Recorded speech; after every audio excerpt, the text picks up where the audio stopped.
Praise the Lord. இயேசு கிறிஸ்துவின் நாமத்தினாலே யாவருக்கு ஸ்தோத்திரங்க. என்னுடைய வாழ்க்கையில் நடந்த ஒரு சம்பவத்தை தான் இன்றைக்கு உங்களோடு பகிர்ந்து கொள்ள நான் விரும்புகிறேன். என்னுடைய சாட்சி இதுவரைக்கும் நான் சொன்னது கிடையாது. எல்லாவற்றையும் குறைத்து கொண்டு சொன்னால் கூட சுமார் 1 மணி நேரம் ஆகும். ஆனால் கர்த்தர் எப்பொழுது அனுமதிக்கிறாரோ அப்பொழுது ஒரு காரியமாக நான் உங்களுக்கு சாட்சி மூலமாக பிரசங்கத்தின் மூலமாக சொல்லிக்கொள்ள நான் ஆசைப்படுகிறேன். நான் உங்களுக்கு ஏற்கனவே சொல்லியிருக்கேன், தாய் தகப்பனை விட்டு நான் தொலைந்து போன ஒரு மகள் தான் நான். அவர்களை விட்டு தொலைந்து போய் 18 வருடங்கள் ஆனதுக்கு பிறகு நான் தனிமையாக இருக்கும்போது அவருக்கு தேடி என்ன போவதற்கு என்னிடத்தில் பணமோ எனக்கு போக தெரியாத ஒரு சின்ன வயசு 14 வயசு அவர்களை விட்டு நான் தொலைந்து போகும்போது வெறும் போட்ட ட்ரெஸ்ஸை தவிர என் கையில் வேறு ஒன்றும் கிடையாது. அதனால் என்னால் போய் அவர்களை தேடி கண்டுபிடிக்க முடியவில்லை. அவங்க இருந்தது பெங்களூரில். அதனால எனக்கு அங்கே எப்படி போகணும், என்ன பண்ணணும், எந்த பஸ்ஸு ஏறணும் அப்படியும் தெரியாது. அதுவும் இல்லாமல் எனக்கு டிக்கெட் எடுக்கவோ போய் பார்க்கவோ பணமும் கிடையாது. அந்த நேரத்தில் நான் மிகவும் கஷ்டப்பட்டது உண்டு. அதுக்கப்புறம் நடந்த சம்பவங்கள் நிறைய இருக்கிறது.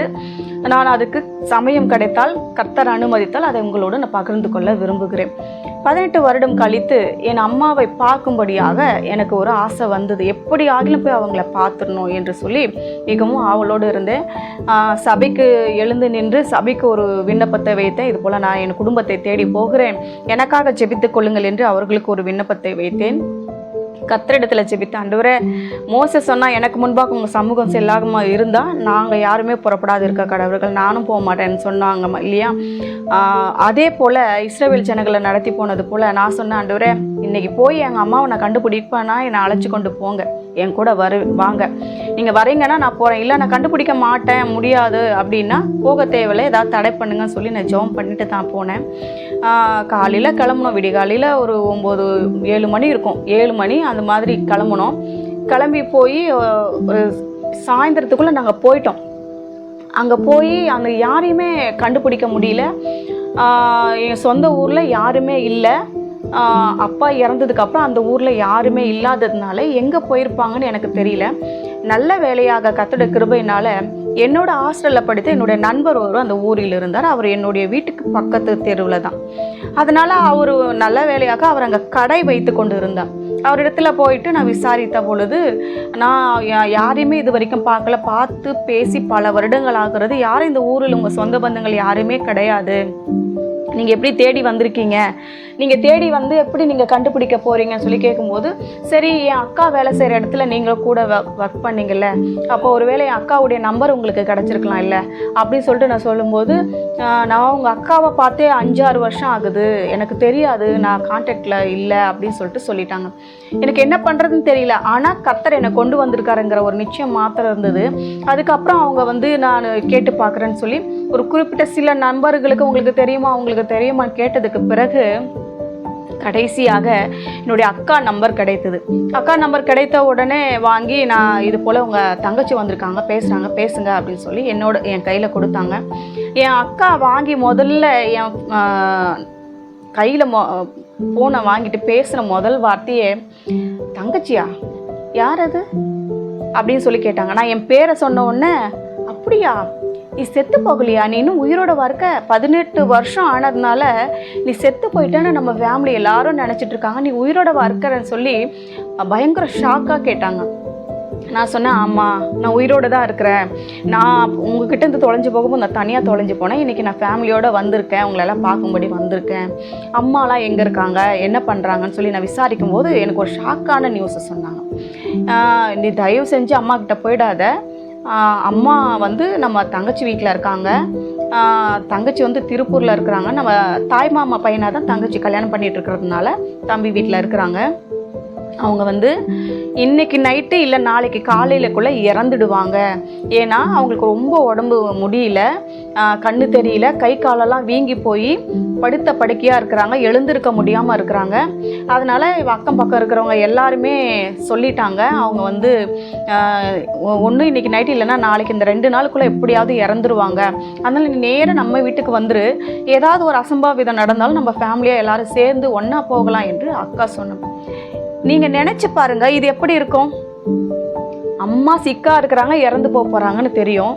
கடைசியாக ஒரு முறை போய் அவங்க முகத்தை பார்க்கணுன்னு நினைப்போமா, இல்லை நம்ம முகத்தை அவங்களுக்கு காட்டணும்னு நினைப்போமா, இல்லை அக்கா கூப்பிட்டாங்க அம்மா மறிச்சதுக்கப்புறம் போகலான்னு நம்ம நினைப்போமா? இங்கே யோசித்து பாருங்கள். இக்கட்டான சூழ்நிலை. உடனே நான் வந்து அந்த நேரத்தில் இங்கேருந்து என்னுடைய அம்மா இருக்கிற இடத்துக்கு போகணுன்னா குறைந்தபட்சம் ஒரு 15-20 கிலோமீட்டர் இருக்கும். நான் போகிற வழி முழுவதும் என்னால் அழுக தாங்க முடியல. அழுதுகிட்டே தான் போகிறேன். நான் அப்போ ஆண்டவர்கிட்ட சொன்னேன், ஆண்டவரே, நான் 18 வருஷம் கழித்து தேடி வந்திருக்கேன். என் தம்பி, அக்கா, தங்கச்சி எல்லாரும் அம்மா கூட நல்லா திருப்தியாக நிம்மதியாக வாழ்ந்துட்டாங்க. ஆனால் நான் எந்த ஒரு பாசமும் இல்லாமல் இவங்களெல்லாம் 18 வருஷம் பார்க்காம நான் தேடி பாசத்துக்காக ஏங்கி தான் நான் வந்திருக்கேன். இந்த சமயத்தில் என் அம்மா மறிக்க போகிறாங்கன்னா இது எப்படி? நீங்கள் என்ன பண்ணுவீங்களோ எனக்கு தெரியாது. நான் உங்கள் பிள்ளை தானே, நீங்கள் என்னை முன்குறித்தீங்க தானே, தேர்ந்தெடுத்தீங்க தானே, எனக்காக இதை செய்யுங்க. என் அம்மா உயிர் வாழணும், என் கூட கொஞ்ச நாள் இருக்கணும். நீங்கள் என்ன பண்ணுவீங்களோ எப்படி செய்வீங்களோ எனக்கு தெரியாது. நீ அதிசயங்களை செய்கிற தேவன், அற்புதங்களை செய்கிற தேவன். என் அம்மா எனக்கு உயிரோட வேணும், நீங்கள் எப்படியாவது செய்யுங்கன்னு சொல்லி இங்கேருந்து நான் என் அம்மாவை சந்திக்கிற போகிற இடம் வரைக்கும் கண்ணீரினால தான் நான் ஜெபிச்சுக்கிட்டே போகிறேன். நான் போய் ஒரு அந்த ஊருக்குள்ளே நுழைந்த உடனே எனக்கு அடையாளம் தெரியாமல் போயிடுச்சு. நான் சின்ன வயசில் போனது அப்போ வந்து எல்லாம் வயல்வெளியாக இருந்தது. அங்கே போன உடனே நிறைய வீடுகளை பார்த்த உடனே எனக்கு அடையாளம் தெரியல. அதுவும் இல்லாமல் அவங்க வீட்டுக்கு எதில் ஒரு மரம் இருந்தது, அந்த மரம் தான் எனக்கு அடையாளம். அந்த மரத்தை வெட்டிட்டு இருக்கிறாங்க, அதனால எனக்கு அடையாளம் தெரியாமல் போயிடுச்சு. போய் அவங்க யார் பேரும் எனக்கு ஞாபகம் இல்லை, எங்கள் தாய்மாமா பேரெல்லாம் எனக்கு ஞாபகமே கிடையாது. சின்ன வயசில் பார்த்தது, எப்பயாவது தான் வருவாங்க, பார்ப்போம். எனக்கு அவங்களுடைய முகம் கூட ஞாபகம் கிடையாது. அதனால யாரோட பேரும் தெரியல. என் அம்மாவோட பேரை மட்டும் சொல்லி கேட்குறேன். இது போல் என் அம்மா இங்கே இருக்கிறாங்களான்னு சொல்லி கேட்கும்போது 2 பேர் அம்மாவுக்கு. அப்பா ஒரு பேரில் கூப்பிடுவாங்க, அந்த அம்மா இருக்கிற ஊரில் ஒரு பேரில் கூப்பிடுவாங்க. அதனால் நான் சொன்ன பேர் அவங்களுக்கு யாருக்கும் தெரியல. நான் போன உடனே எங்கள் தாய் மாமாவோடைய ஒய்ஃபு, அவங்கக்கிட்ட தான் நான் பேசுகிறேன். ஆனால் அது அவங்க தான் எனக்கு தெரியல. ஏன்னா மாமாவுக்கும் அத்தைக்கும் அடிக்கடி சண்டை வந்ததுனால இவங்க என்ன பண்ணியிருக்காங்க, கொளுத்திக்கிட்டு இருக்கிறாங்க. கொளுத்திக்கிட்டதுனால அவங்க உருவமெல்லாம் எரிஞ்சு போயிருந்ததுனால அவங்க இன்னாருன்ற எனக்கு தெரியல. அவங்க கிட்ட போய் என் அம்மா பேரை சொல்லி இந்த மாதிரி இருக்கிறாங்களா அப்படின்னு சொல்லி நான் கேட்ட உடனே, இருக்கிறாங்க, நீ யாருமா அப்படின்னு சொல்லி கேட்டாங்க. நான் வந்து அவங்களுடைய பொண்ணு அப்படின்னு. உன் பேர் என்னன்னு கேட்டாங்க. நான் என்னுடைய பேரை சொன்னேன். நீயா இத்தனை வருஷம் கழிச்சு திரும்பி வந்திருக்க? அவங்க அம்மா அந்த ரூமில் தான் இருக்காங்க. நான் அவங்கள தாண்டி தான் போகிறேன். என் அம்மாவை எனக்கு அடையாளம் தெரியல. ஃபஸ்ட் ரூமில் படுத்திருக்காங்க. வயசாகி போய் பல்லெல்லாம் விழுந்து போய் எல்லா முடியும் நரைச்சி போய் ரொம்ப வயசாகி அப்படியே அடையாளமே தெரியாத அளவுக்கு அந்த 18 வருஷத்தில் அவங்க மாறினதுனால அவங்கள பார்த்து எனக்கு அடையாளம் தெரியாததுனால இவங்க தான் நம்ம அம்மான்னு எனக்கு தெரியல. அவங்களையும் எனக்கு அடையாளம் தெரியாதனால நான் போய் விசாரிச்சுட்டு கூட்டிகிட்டு வந்து நான் யாரை தாண்டி போனால் அவங்க எதில் உட்கார வச்சு எங்கள் அம்மா பேர் சாவித்ரி உன் பொண்ணு வந்திருக்கு, எழுந்துரு அப்படின்னு சொல்லிட்டு சொன்னாங்க. அவங்களுக்கு வந்து அதாவது வந்து ரொம்ப கிரிட்டிக்கல் இதில் இருக்கிறாங்க இல்லையா, அதனால் காதும் கேட்கல, கண்ணும் மங்களாக தான் தெரியுது. அவங்களால எழுந்திருக்க முடியல, உட்கார முடியல, படுக்கையாக இருக்கிறாங்க. ரொம்ப கிரிட்டிக்கல். அந்த நேரத்தில் அவங்களால எதுவுமே பண்ண முடியல. காது கேட்கல சொன்னது. நான் கிட்ட போய் அவங்கள தூக்கி உட்கார வச்சு அவங்க காது கிட்ட போய், அம்மா நான் அவங்க பொண்ணு வந்திருக்குன்னு சொல்லி என் பேரை சொன்ன உடனே அவங்களுக்கு எப்படி தோணுச்சா தெரியல, நான் சொன்னது காதில் விழுந்துச்சு. ஒரு கொஞ்ச நேரத்துக்கு என் கழுத்தை கட்டிக்கின உடனே நிச்சயமாக சொல்கிறேன், அவ்வளோ ஒரு சீரியஸாக இருந்தவங்க கொஞ்சம் கொஞ்சமாக அவங்களுக்கு அந்த இது தெரிய ஆரம்பிச்சுது. அதுக்கப்புறமா வந்து கொஞ்சம் கொஞ்சமாக பேச ஆரம்பித்தாங்க. பேச்சு கூட இல்லாமல் வெறும் இவங்க எதனா சொன்னாங்கன்னா மட்டும்தான் அப்படி மட்டும்தான் பண்ணுவாங்களாம். நான் போனதுக்கப்புறம் கொஞ்ச நேரம் கழித்து பேசவே ஆரம்பித்தாங்க. ஒரு வார்த்தைகளை பேச ஆரம்பித்தாங்க. கொஞ்சம் தெளிய ஆரம்பிச்சுது. அப்புறம் கொஞ்ச நேரம் கழித்து அன்றைக்கெல்லாம் நாங்கள் அங்கே இருந்துட்டு அதுக்கப்புறமா அவங்கள ஹாஸ்பிட்டலுக்கு கூட்டிகிட்டு போயிட்டு அவங்களுக்கு ட்ரிப்ஸ் ஏற்றி கொஞ்சம் ட்ரீட்மெண்ட் எல்லாம் பண்ணதுக்கப்புறம் அவங்க ஓரளவுக்கு தெளிவாகி நடக்கிற அளவுக்கு ஆயிட்டாங்க. எனக்கு அதுவே சந்தோஷமாக இருந்தது. யாரும் கவனிக்காததுனால இப்படி இருந்தாங்களா, இல்லை உண்மையாகவே சாவுக்கு எதுவான ஒரு இதுவாக அவங்க இருந்தாங்களா, எதனாலலாம் எனக்கு தெரியாது. ஏன்னா நான் புதுசாக போயிருக்காங்க, அதனால் எனக்கு விஷயம் தெரியாது.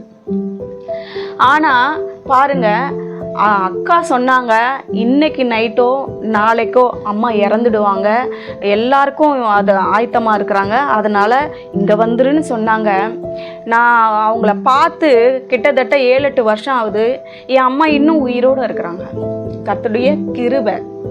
என்னுடைய கண்ணீரின் ஜெபத்தை கேட்டு அந்த நேரத்தில் சாவுக்கு எதுவாக இருந்த என் தாயின் சரீரத்தை கர்த்தர் உயிர்ப்பித்து. ஹல்லேலூயா. இது தேவனால மட்டுமே முடிந்த ஒரு காரியம். இன்னைக்கு உங்களை பார்த்து நான் சொல்றேன், யாராவது இது போல தனிமையாக்கப்பட்டு காணாமல் போய் சாவுக்கு ஏதுவான நிலைமையில இருக்கிறீங்களா? ஐயோ நான் உயிர் பிழைப்பேனோ என்ற நிலைமையில இருக்கிறீங்களா? கர்த்தருடைய ஆவியானவர் உங்கள் பட்சத்தில் இருக்கிறார். நான் உங்களுக்காக ஒரு வசனத்தை வாசிக்க விரும்புகிறேன்.